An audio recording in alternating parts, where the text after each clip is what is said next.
खुलुमबाय रायजो राजा नोंथांमोन दिनैहाय मोनसे रबि नार्जारिनि मोनसे भिडिअ खेंफोरथि होनायखौ जों नुनो मोनदों नायलांनि मैयाहाय बिनि हेंथायै बा हेंथाथ' नंद्राया बिनि उल्थायै सासे मानसिया ना बुंदोंमोन तो बिनि बाथ्राखौनो दिनै फिन आरोबाव रबि नार्जारिया माखासे खेंफोरथि बा माखासे बेफ्रुसार बाथ्राफोरखौ जों खोनानो मोनदों नायना लानि माखासे बेफ्रुसार माबायदि बेफ्रुसार होदों आं नैबे आंनि फेसबुक पेजाव मोननैसो आं खेंफोरथि होनो नागिरदों जोंहा बयजोंबो हांख्रायनानै लाबोजाग्रा मेल मिटिं धर्मनि मिटिं स्कुल कलेज बिथांखौ बयबो बिबुंथि होनो एडभाइस होनो होननानै लिंहरो मटिभेसन होनो लिंहरो मानोना जोंहा फैलाजे बरगयारि बिथांनि आं माने खेंफोरथिखौ होनो हादों नागिरदों आरोखि मैया जे आंखौ ससियेल मिडियायाव बिथाङा बुंदों नो डाउट आं जेबो सानाखै बाथ्राया जाहैबाय गराय फाख्रि मुभिखौ लानानै बे खेंफोरथि होदों दा गराय फाख्रि मुभिया आर्ट फिल्म ना कमार्शियल बिथाङा रजनी बायदि मेडामनाव थांनानै गावनो सोंहैदो बा फन खालायनानै सोंदो आरोखि आर्ट मुभि ना बा कमार्शियल मुभि आरो नङाबा सेन्सर अफिसाव थांनानै नायबानो जाबाय जोंनि गुवाहाटीयावनो ज्योति चित्र बनाव दा नैबेयावनो नुगोन आरोखि दा आं बेखौसो बुंनो नागिरदों बेयाव लिरनाय थाखायो सेन्सरनि जितु केटेगरियाव लिरनाय थाखायो दा बिथाङा बेसेबांसिम दिनैसिम सेन्सर बर्डनिफ्राय सार्टिफिकेट लादों लायाखै आं बेखौ बुंनो थाङा दा आं नुवाखैबो बिथांनाव दिनैसिम मोनसेबो सेन्सर फिल्मखौनो नुफेराखै आं बेनाव बिथांनाव आं दिनैसिम 6-7थासो आं सेन्सर फिल्म बानायबाय ओंखायनो नोंदों आं सार्टिफिकेटखौ नोंथांमोननो देखायनो हागोन नैबे अनसुला आफानि 2015आवनो बानायनाय अनसुला आफा बे कमार्शियल मुभि आरो लोगोसे नोंथां आं खोन्थाबावनो नागिरदों सिमांनि हौवा गोदान सिमांनि हौवा गोदान बिथांमोना बेखौबो नुगोन बेखौ नायबानो नुगोन आरोखि कमार्शियल ना आर्ट फिल्म बेबो आरो लोगोसे नैबे दं सनानि नखर आंनि 2018नि सिनेमा बेयावबो मिथिगोन आरो हिर'नि दं हिर'नि सार्टिफिकेटआ माने बेलेगाव थाबाय आं माबा नायनो मा दङ नांगौबा आं नोंथांमोननो होनो हागोन आरो फिल्मखौ नायबानो नोंथांमोन मोनसिगोन आरोखि थांखि गैयै समाज बेखौबो आं सेन्सर खालायदों आरो लोगोसे थैसाम पार्ट 2नि जितु टिजार बेयाव दङ 35 सेकेन्ड बेखौबो आंनो सेन्सर खालायदों आरो लोगोसे नैबे दं थैसाम पार्ट 2निनो ट्रेलार जितुनाखि डिउरेसना जाहैबाय 249 मिनिट्सनि बेखौबो आं सेन्सर खालायदों जाय माने सेन्सर खालायबा नों हलावहाय ट्रेलारखौबो देखायनो मोना आरोखि आरो नैबे थैसाम पार्ट 2नि जितुनाखि सेन्सर सार्टिफिकेट बिथांमोना नायबानो नुगोन आरो फिल्मावबो नुखागोन दा बेयावनो गासैबो केटेगरि लिरनाय थाखाय अबे आर्ट मुभि अबे कमार्शियल अबे एडाल्ट बेयाव लिरनाय थायो आरोखि दा आङो फैला बिथांखौ आं बेखौसो बुंनो लुगैदों दिनैसिम बेसेबां आर्ट मुभिनि सोमोन्दै बेसेबां नलेज दं आरो कमार्शियल फिल्मनि सायाव बेसेबां नलेज दं आं बेखौ बुंलायनो गोनांथि गैया गावनो फिल्म मेकार हिसाबै गुगोलाव थांनानै सार्च खालाय आरो फिल्मनि माखासे लेखाखौबो बिथाङा नायनो हागोन आरोखि आं बेखौसो बुंनो लुगैदों आरोखि दा बेखौ लानानै बिथाङा दान्थे बिदान्थे जादों आंजों नायथों आरो मैया सपन बिथाङा शाहरुख खाननि मोनसे मटिभेट माने मोनसे स्पेसखौ होदों आरो आर्ट फिल्मा माबायदि जायो कमार्शियला माबायदि जायो बिथाङा बिनि जितु पेजाव बा माने ग्रुपआवबो शेयार खालायदों बिथाङा आंबो शेयार खालायना होदों बेखौ नायबाबो मिथिगोन कमार्शियल फिल्मा माब्रै आर्ट फिल्मा माब्रै आरोखि बे मोनसे थांबाय आरो मोनसेया जाहैबाय जयन्त नार्जारिनि खोथाखौ लानानै बुंदों दा जयन्त नार्जारिखौबो बिथाङानो गावनो डिसिसन खालायनानै जुरि मेम्बाराव सोबाय नो डाउट सोदों जेबो नङा खिन्थु जुरि मेम्बारनि हिसाबै एज ए बैसो हिसाबै 50 बा 60 प्लास जानांगौमोन आरो बिथाङा दा प्रेजेन्टआवनो एक्टिभ आर्टिस्ट रुल एक्टिं खालायबाय थायो आरो बिथाङा दिनैसिम मोनबैसो सिनेमा माने डाइरेक्सन स्ट'रि स्क्रिप्ट लिरदों आं बेखौ नुफेराखै खमसे खम 6-7थासो डाइरेक्सन स्ट'रि नलेज थानाय जानांगोन आरोखि दा जों जितु नुबाय जों जितु फिल्मनि जितु लेखाफोर थायो नालाय बेखौ जों फरायना मोनो गुगोलाव सार्च खालायबा मोनगोन आरोखि आजिखालिथ' गुगोलाव थाजोबो दा गावनो हारसिं डिसिसन लाबाय बेखौबो सोबाय हो बेथ' जानाङामोन आरो बाथ्राया जाहैबाय आंनि दा थैसामथु मुभिनि जुदि बेस्ट डाइरेक्सननि जितु आङो नमिनेट मोननांगौमोन बेखौ मोननाय मोननि खारना जाहैबाय आङो जितुनाखि एवार्डनि साननैसो बा साननै सिगाङावनो आं मिन्थिबाय जे जुरि मेम्बारनिफ्रायनो खोथाया बे लिक आउट जानाय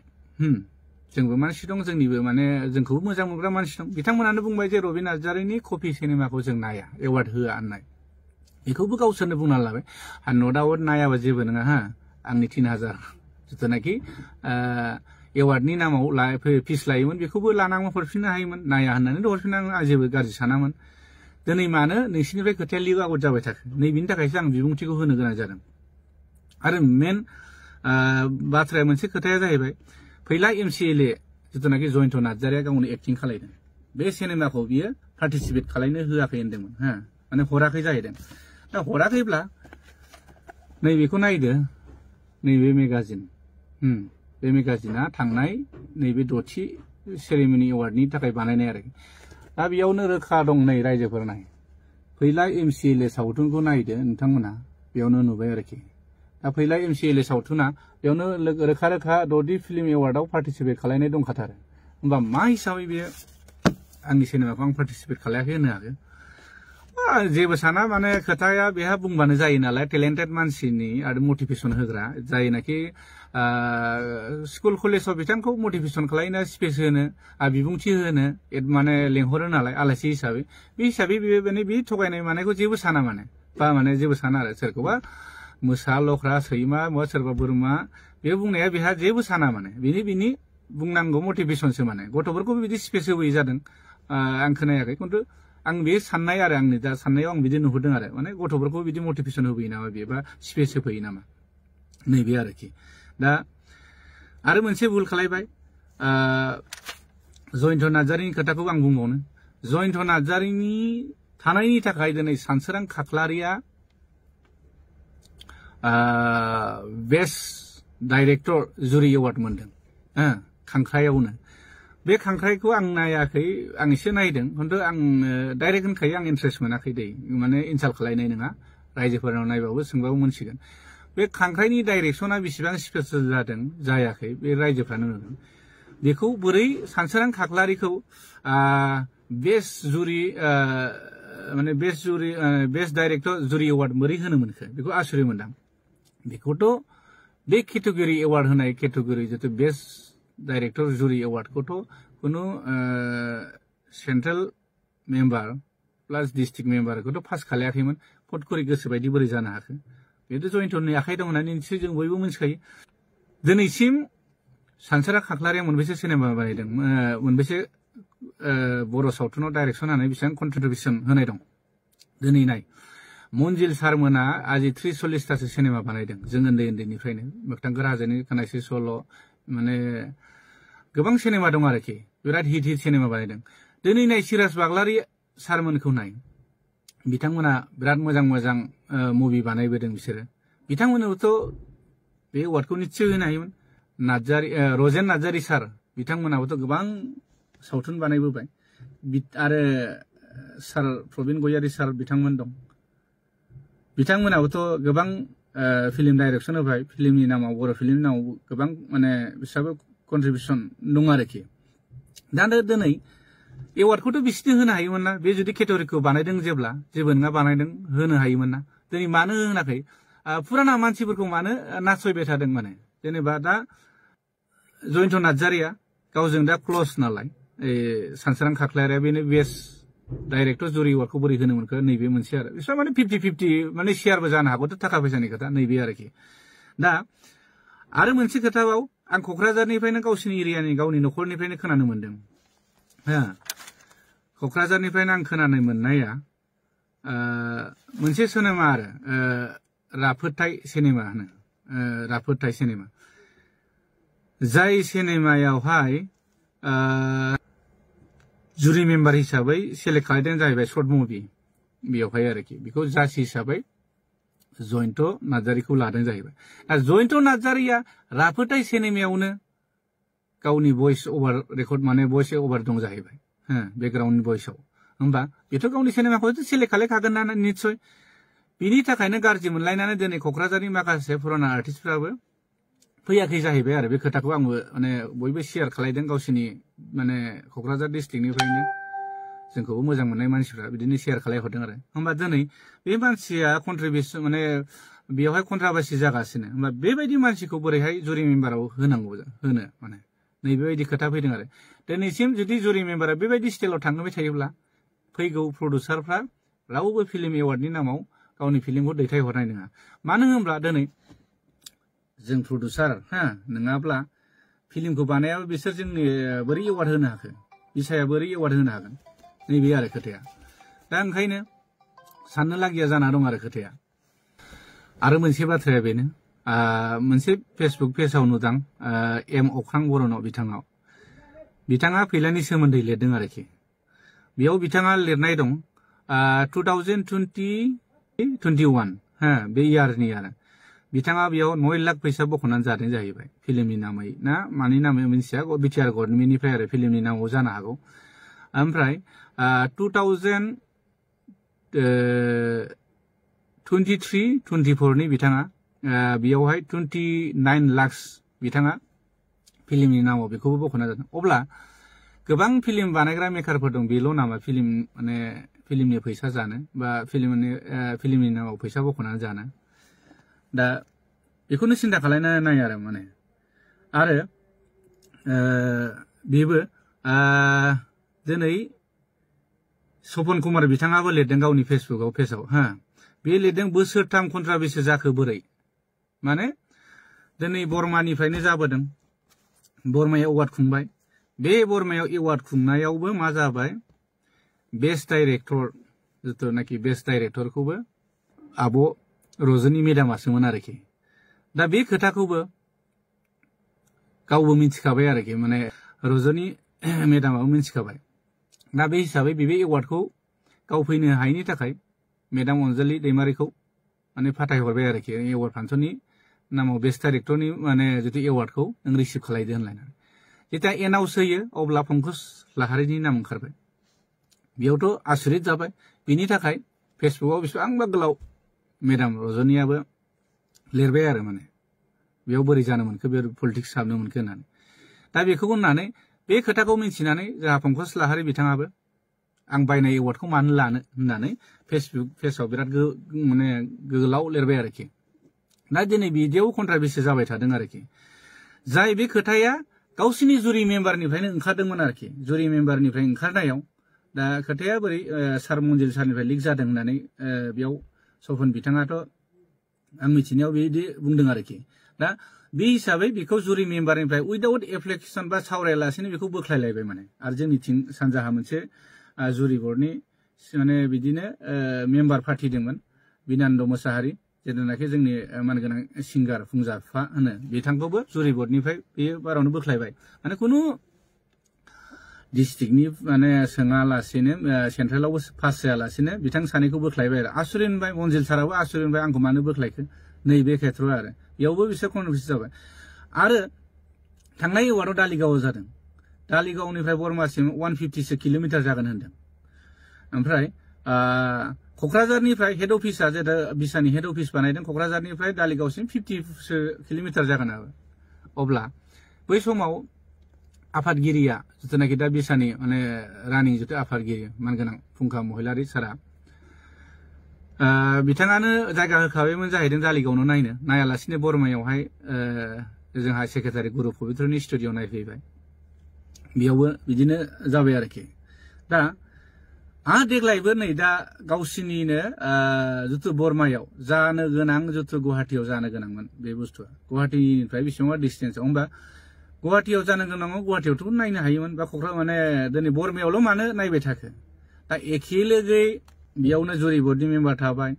सोरनिबा फिल्म गोनां मानसिफोर थाबाय बेयावथ' बे निस्सय बे जाखागोन बे निस्सय जागोन आरो खोनानो मोनबावदों जोंनि केसेट हैग्रा गथ'फोरनिफ्राय जों खोनानो मोनदों सिनेमाया ओरै प्ले जाबाय थायो फारसेथिं जुमाय ज' ज' लोंलायबाय थायो ओरै होननासो खोनाबावदों आरोखि आं खोनानायसो बेसेबां सैथो खिन्थु केसेट हैग्रा गथ'फ्रा बे बाथ्राखौ बुंदों आरोखि माने जोंनि प्रडिउसारफ्राबो खोनानानै गाज्रि मोनदों आरो बेनिखायनो सपन कुमार बिथाङाबो दोरदनाया बेफोरनिफ्राय जादों आरो दिनै फुराना मानसिफ्रानो दोरोदलांगासिनो आरो फुराना मानसिफोरखौ दिनै बिसोरो सनमान होनो हायैया माने बिराद दुखुनांथाव बाथ्रा जादों आरो जेनेबा बे आरोखि दिनै जोंहा मानगोनां सेक्रेटारि गुरु पबित्रआ बोसोरथाम दिनै जों 6 बोसोर जाबाय बे रानिं जानाया खिन्थु बिनि सिगां मा होनो कर'नानि जितु सुबिदा उसुबिदानि थाखाय एवार्डखौ फाथिनाय जायाखैमोन खिन्थु रानिं दा कन्टिनिउस बोसोरथाम फाथिबाय बरमा दालिगाव गुवाहाटी बेयावबो कन्टिनिउ माने गालाय गुजायानो जोबा आरो अब्ला आं बेखौसो बुंनो लुगैदों माने जोंनि मानगोनां सेक्रेटारि बिथाङा बेबायदि गालाय गुजायाव मानो बरनाम लाबाय थाखो गावखौ दिनै नोंखौसो बयबो दुसिदों रिजाइन हो साल्ला थुला दिनै नोंनि दैदेनाव बिदि जादों होननानै बयबो बुंसोलायदों दा अब्ला होमबा बुला सोरनि जाना थांगासिनो दिनै नोंसिनि दैदेनाव बिदि जाना थांदों सिगाङावहाय जिथु सार दीपक रामसियारिनि दैदेननाय समाव बिदिथ' जाफेराखैमोन उनु गुलाय गुजाय जाबाय बिराद मोजाङै थांदोंमोन आरोखि नैबेखौ नुदों आरो दा बुस्थुआ जाहैबाय माने खोथाया जाहैबाय आरोखि बेफोर गासैबो फैलानि आखाइ दंजोबो आरो जेरै बिटिआर गभर्नमेन्टनिफ्राय जेथा फैलाया मानगोनां फैला सारा आरोखि जे फैसाखौ बे बख'बासो आर्टिस्ट सेसनाबो एवार्ड खुंनो हागोन नालाय बे सिस्टेमै जाहैबाय आरो ओंखायनो फैलानि फिदिंनायाव माने मोसाबाय थानांगौ गोनां जादों माखासे जोंनि दैदेनगिरि बिथांमोना मानो होनोब्ला फैलाया फैसाखौ होफैयाबानो बे एवार्ड फांसन खुंनो हाया नालाय खिन्थु नैबे भुल जादों आरोखि भुला मा जादों जेखि गभर्नमेन्ट फैया मानो बिटिआरआव गभर्नमेन्टआथ' सोलायबाय थानो हागौ पार्टिया सोलायबाय थानांगौ न' डाउट खिन्थु बेयाव जोंहा मोनसे जिथुनाखि फिल्मनि मोनसे केटेगरि थाखायो बेयाव इएमबो थाखायो फिल्म लाइननि जितु कालचार इएम फिल्म लाइननि इएम बिथांमोननो जों बेखौसो प्रप'जल होनांगौ जे जेखि जाया सरकारा फैया मानो जोंनो बोसोराव बोसोरनि हार माने बारायनाय खमायनाय बेसेनखौ लानानै जोंनो इसेखिनि मोनसे प्रप'जाल जोंनो एवार्ड फांसननि नामाव होनांगौ बे फांसनखौबो जिथिया पास जाखांनायनि उनावसो फांसनखौ खुंनांगौ सोरनावबा दाहार लानानै खुंनाय बेथ' खुनु जुक्ति जायाखैना दाबोथ' टाइम दंमोन ना खुंनो जेनाखि दिनै बिसाया हाखु दाखु बे फांसनखौ खुंनो हादोंब्ला फैगौ एवार्ड फांसननि थाखाय दानिफ्रायनो थाबायनो हायोना दिनै बिसाया मैया दाख्लै एवार्ड फांसन खुंबाय मोजां जादों फांसन खुंनायखौ जों बयबो गोजोननाय मोनदों मानो होनबा जोंनि फैगौ जेनेरेसननि जोंनि आर्टिस्टफोरा जितु आपग्रेड माने कम्पिटिशननि सायाव सोनारो नालाय बेबो थांबाय दिनै एवार्ड फांसन खुंनायनि उनाव गाबोन समफोरनिफ्रायनो बिसाया सिरि दिनैसिम खै बोसोर जाखो बिसाया जेनेबा दासिमबो जेबो डेभेलप नुहुराखै आरो बे बाथ्राखौ माने नुगासिनो आरोखि माने एवार्ड फांसनाव फैसा थाखानि खोथा थाहैबाय नालाय बेयाव थैसोमथारो आरोखि ओमफ्राय उनावहायथाय जिथुनाखि मावलांनांगौ हाबा आर्टिस्टआ बोरै सोलिनांगौ सिंगारफ्रा बोरै सोलिगोन आरो प्रडिउसारफ्रा फिल्म बानायनानै बोरै फैसा मोनफिनगोन मार्केटाव बेखौबोथ' सिन्था नुहुरनांगोन आरो मोनसे आं भुलखौ बेखौ नुहुरबाय थादों आरोखि दा जोंनियावथ' ओरैहाय आसामाव जोंनाथ' पारमिसन लालायनाङा डिसिनि सिनेमा देखायनायाव खिन्थु दा जेरै बिटिआरआव जितु सिनेमा देखायनायनि मुङाव डिसिनाव पारमिसन बा डिसि बा लकेल थानायाव पारमिसन लानांगौ 5,000 खरै अनलाइन ना मा बे सिस्टेमै थाङो आरोखि दिनै गावनि लकेल एरियायाव सिनेमा देखायनो थाखाय जों बोरै पारमिसन लानो गोनां जाखो नैबे खोथा फैदों आरोखि बेखिनिखौथ' जोंनि मानगोनां बिसानि बा जितु बिसानि जितु जोंहा एसोसिएसन दं हिसाबै बिसायानो हेन्डेल खालायनांगौमोन जे जोंनि लकेल सिनेमा दिन्थिनायाव नोंथांमोना इसिबां रां लानो मोना लाबाबो मिनिमाम मेक्सिमाम माने 5,000 बहुत बांद्राय आरो बे कमिटिया माने लस जानाय जायो आरोखि आं बेखौ नुहुरदों आरो बेफोरखौ जों मावनांगौ हाबाया बे बिसानि निस्सय बेफोरखौ नायनांगौ प्रडिउसारफ्रा मार्केटाव मा सोलिदों मा सोलिया बेफोरनि खोथा साननांगौ जादों एक्टर एक्ट्रेसआ बोरै फिउचाराव फिल्मजों जानो हागोन बेखौबोथ' साननांगौ गोनां जादों बेखौबोथ' साना एवार्ड फांसन खुंबाय बेनिफ्राय थांबाय आरोखि आरो मोनसे खोथा दाख्लै एवार्ड सेरेमनियाव होनदों जोंहा मानगोनां बिटिआरनि जितु सिबा बुंलांदों 50 लाखसनि बाजेट होनदों दा 50 लाखसनि बाजेट खुंनो थांनायाव जा जोंनि माने डिस्ट्रिक्टनि जितु जा 16टा डिस्ट्रिक्टनि मानगोनां आफादगिरि नेहाथारियानो बे बाजेटखौ मिन्थिया आरोखि दिनै बयबो सेरेमनि एवार्ड सेरेमनि होननानै जेनेबा बिटिआर सरकारा होदों होननानै बयबो लैहोर लैहोर थांदोंमोन मिनि खुसि रंजा गारि भारा लाना होननानै सोरबाथ' जेनेबा फ्रायानो जोंनि मानसिया पार्सनेल गारि गैया नालाय भारा लाना थांनो गोनां जादों दा बे हिसाबै खुसि खुसि थांबाय माने भारा मोनखागोन गारि भारा हरखागोन हिसाबै थांबाय जेब्ला फांसना जोब्बाय फोरसा फोरसि खारबाय बेबायदि खोनादों आरो बिबानगिरिफ्रा खुनु सोर फैदों ना सोर गारि भारा मोनदों बेखौ मिथिया आंथ' कार्बि आंलं पार्टिनिफ्राय खोनानो मोनदों बिसोर ट्रेभेलार लांदों पार्सनेल गारि गंसे ना गंनै लांदों टटेल 35,000सो खरस जादों आरो बिनि गेजेराव बिसोर मा हरदोंनो 6,000 दा बिथाङा जाय फैसा लाग्रा हरजाग्रा बिथाङा दुखुजोंनो माने मा खालायगोन मा मागोन होननानैसो सिन्था खालायबाय आरोखि ओमफ्राय बेबो मोनसे दुखु मोननानै फोरमायलांबाय कार्बि आंलंनि पार्टियाबो बिदिनो गफुरनिया गारि गंथाम लांदों बिसोरो गारि गंथामजों 11,000 थाखा हरदों जाहैबाय बेयावबो बिसोरबो दुखु मोननाय खोनादों दिनै बुंनोसो हायाखै बिसोरो आरो बिदिनो क'क्राझार पार्टि दं ओरै बिथां मिथुराम फंबायाबो बेबो बिराद दुखु मोनदों जाहैदों मोसानो लाबोदोंमोन बेबो रां मोनलाङाखै माने बांसिनानो मोनलाङाखै आरो बाथ्राया बेयाव मोनसे पार्टिसिपेटआ मोसानायनि नामावल' फैसा हरदोंनो बेयावबो होमबा मोनब्रै डिस्ट्रिक्टआवल' आर्टिस्ट थाबाय नामा ओरै होमबा मानोथो 16ता बा 16 जिल्लाखौ लानानै मानोथो नैबे बिसाखौ खुंनाय जायो होमब्ला जोंनि गफुर बा सिमोनसापुरनि सोरबा राङापारा सोरबा कार्बि आंलंनियाबोथ' बेयाव मोसाहैनो हानाय मानसि दंमोन ना दा बाथ्राया बे दिनै बेफोरनिबोथ' अडिटखौ होनाय नङा बिसोरो जेसेबां जादों बे केलेंकारिया जाबाय थादों आरोखि ओंखायनो अडिटबो गैया बिनिफ्राय अडिटबो गैला ओमफ्राय मा जागोन आं बेखौनो सानदों जोंनि गफुराव खुंनानै नायफै आं ओंखामखौ सेस्रा होजोबगोन 4 लाख 5 लाख थाङो आङो ओंखामखौ आं बानजोबगोन नोंसोर दाना गफुरसिम फैनानै गारि भाराखौ नायनायनायनो मोनसिगोन क'क्राझारनिफ्राय गफुरसिम फैबा बेसेबां जायो गुवाहाटीनिफ्राय फैबा बेसेबां जायो मुसलपुर बर्मानिफ्राय फैबा गफुरसिम बेसेबां खरस थाङो नोंथांमोनहा बेखौ नुगोन आरो फैगोन बोसोराव खुंफै आं हेल्प होगोन गासैबो जानाय लोंनाय गासैबो जेसेबां थाङो बोथिनै बोथिथामबा आं बेदरजोंनो जाहोजोबगोन जोंनि गफुराव खुंफै जुदि गोहो दंब्ला गारि भाराखौ नोंसोरो जुदि बेयावनो मिथिगोन बेसेबां गारि भारा बेसेबां खरस थाङो बेसेबां माने डिस्टेन्सनि सायाव बेसेबां थाव खामो जोंबोथ' गारि सालायनाय मानसि जोंबो मिथियो दा बेफोरखौ लानानै माखासे डिस्ट्रिक्टनि मानगोनां आफादगिरि नेहाथारिफ्राबो दुखु फोरमायदों बिसोरथ' होनदों माने बेबायदि आफादाव थाबाय थायोबा माने आफादखौथ' जों गाज्रि मोना बिसाखौ खिन्थु माखासे दैदेनगिरिनि बेले बेजेयाव जाबाय थादों मेन टारगेटआ दा फैलाया आर्टिस्टखौ फिदिंबाय थायो माने फिदिंबाय नासय माने मोसाहोबाय थायो जेरावनाखि दाख्लै गुवाहाटीनि एगजिकिउटिभ मिटिंआव बे गावनो बुंनो गोनां जादों फैला सारा जे बिसायालायनो सोरबा फैलानि आन्दारावल' सोलिबाय थायो आरो निस्सय दिनै बे बाथ्राया नोंगौखायसो बे बाथ्राखौ बुंदों नों खोमायाव खोनानो मोनदों दा बेबायदि नोङो सासे बेसेबां बयजोंबो मान होजायो बयजोंबो सन्मान होजायो बयजोंबो नोङो स्कुल कलेजाव नोंखौ धर्मनि मिटिंआव बिबुंथि होनो लिंहरो अब्ला नों बेबायदि गाज्रि मुंखौ लास्लायस्लाय बे आफादावहाय मानोथो लोब्बा थानो एक्टर हिसाबै एक्टिं खालाय नों बिसायावलाय माथो नांथाबबाय थादों दिनै थाखा फैसानि थाखायसो नांथाबबाय थादों आं बेखौ दिनै सिदा बुंनो गोनां जादों नों गाज्रिमोन दामोन आं बेखौ नट आउट दिनै नोंनि थाखायनो बयबो जाजोबदों होनना बयबो दिनै बुंनो हायैयावसो बुङाखै माने आरो फैगा माने माखासे बिथांमोनाबो बुंगोन दिनै नों बुं आं बुंनायखौ गाज्रि मोननाङा नों फैला सार दा बाथ्राया जाहैबाय गासिबनावबो लटारि गेले नोङो रावबोथ' डाइरेक्ट नोंखौ बुंनाय नङा नोंखौ बिबाननिफ्रायबा नोंखौ नैबे एवार्ड फांसनाव हाबसननाङा होननानै बुंनाय नङा नों लटारि गेले बयनिबो डिस्ट्रिक्टनि मानगोनां आफादगिरिफोरनि बिसोरनिफ्राय भटिं ला आंखौ मोजां मोनगोन ना मोना फैलाखौ मोजां मोनगोन ना मोना होननानै आरो जोंनि दा सालायनायखौ मोजां मोनदों ना मोनाखै बेखौ माने दाबो नों भटिं सिस्टेम नङा लटारि सिस्टेम गेले अब्लानो नोंनि रिजाल्टखौ मोनगोन सोर साबैसेया नोंखौ दिनै नोंनि बेबायदि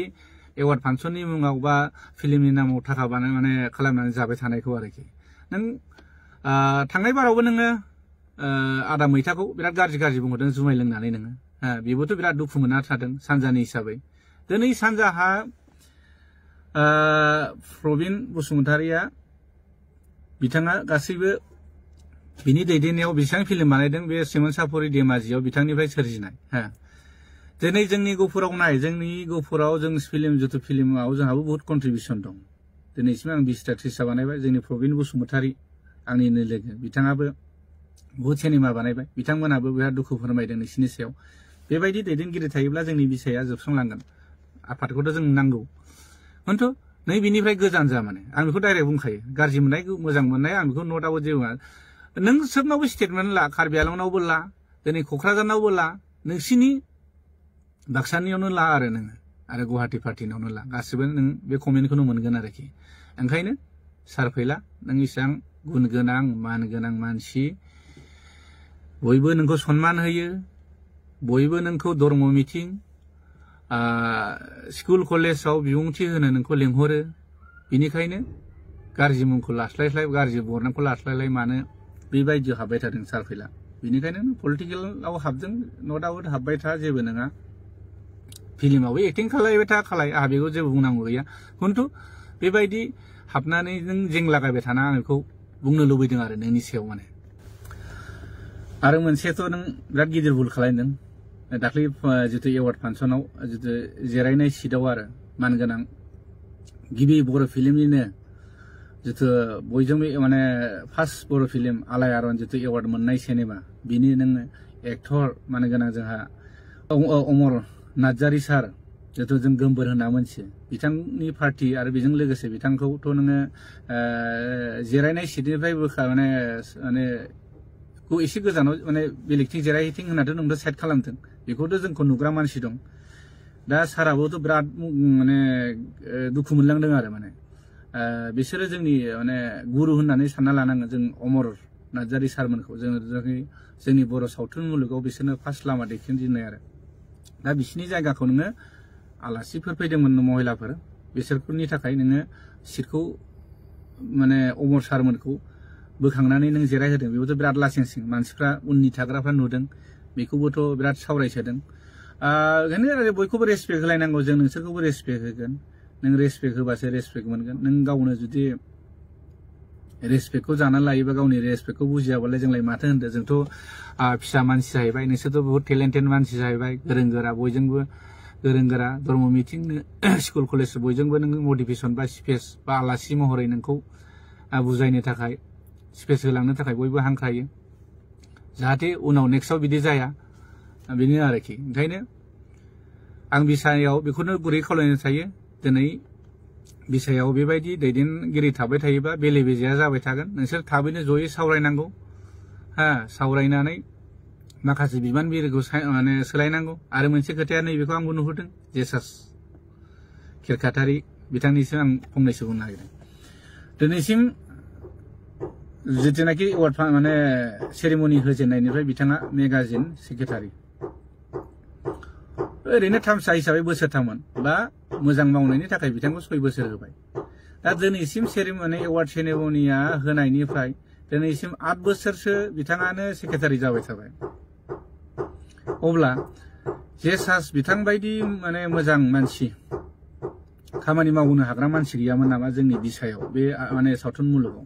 बिथाङाबोथ' मेगाजिन सेक्रेटारिनिफ्राय माने सोलायनांगौमोन गावनो निस्सय साइड जानांगौमोन मानो होनब्ला आं खोनाबाय थादों आरो दिनै बुंनो हायाखै रावबो मानसिफ्रा गासैबो डिस्ट्रिक्टनि आफादगिरि नेहाथारि आरो गासैबो आर्टिस्टफ्रा बुंदों जेसास खेरखातारियालाय माने मेगाजिन डाइरेक्टर जानो मोनखो मानसियानो गैलामोन नामा दिनै बुंनो हायाखै आं नोंथांनि सिगाङाव दिनै नैबे ससियेल मिडियानि गेजेर सिगाङाव बुंनो गाज्रि मोना नों आं बुंनायखौ आं नोंनो बुंनो होदों बेबायदि मालायजों रायखुमा जास्लायस्लाय नोंथाङा बे डिपार्टमेन्टनिफ्राय निस्सय गोजानाव जा आर्टिस्ट हिसाबै आर्टिस्टआ आरो बे बेलेग बिबानबो लानो हायो नै बेखौ नुहुरदों आरो गलटियाथ' नों खालायाखै नङा खालायदों आंनि मुभिखौ नोङो थैसाम 2खौ नोङो गावनो हाई क्वालिटिनि नोङो रिजोलुसननि माने पिक्सार क्वालिटि बिहरबाय पस्टार होनो होननानै बेखौबोथ' नों होआखै बेयावथ' गोरोन्थि बयबो मानसिफ्रा आंनो खोन्थाहरजोबदों बेबोथ' बिराद निस्सय आरो पलिटिक्स खालायनोबा इसिबां बिदि खालायद्रायनाङाब्ला डाइरेक्ट होना माथो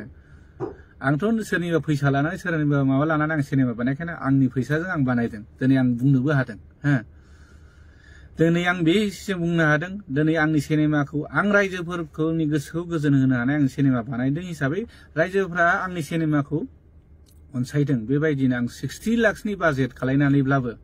गावनो नाजानानै मार्केटाव थानानैबो 98 लाख मानसि माने रां खामायनायाव आंखौ रायजो राजाफ्रा मदद होदों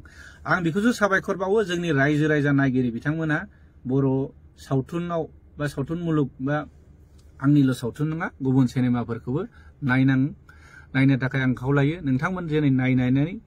जे नोंथांमोननिफ्राय एसे एनै कन्ट्रिबिउसन फैसा मोननानैसो जों मुभिखौ बानायफिननो हायो आरोखि आं बेखौनो जोबोद साबायखर बावनाय थायो जोंनि नायगिरि बिथांमोननिसिम आरोखि बे आंनि गोजोननाय थाबाय दा आरो मोनसे बाथ्राखौ आं बुंनो सानबावदों मानगोनां जोंनिनो एक माने बयनिफ्रायबो जुनियरसिन जिहेतु जोंहा गिबि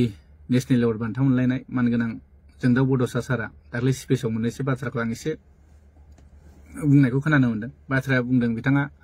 जोंनि बर' सिनेमाया दिनै गुवाहाटी बायदि कलाक्षेत्रआवहाय एवार्ड सेरेमनि होलायनो हाबाय बे गोजोनथाव बाथ्रा खिन्थु बिथाङा बुंदों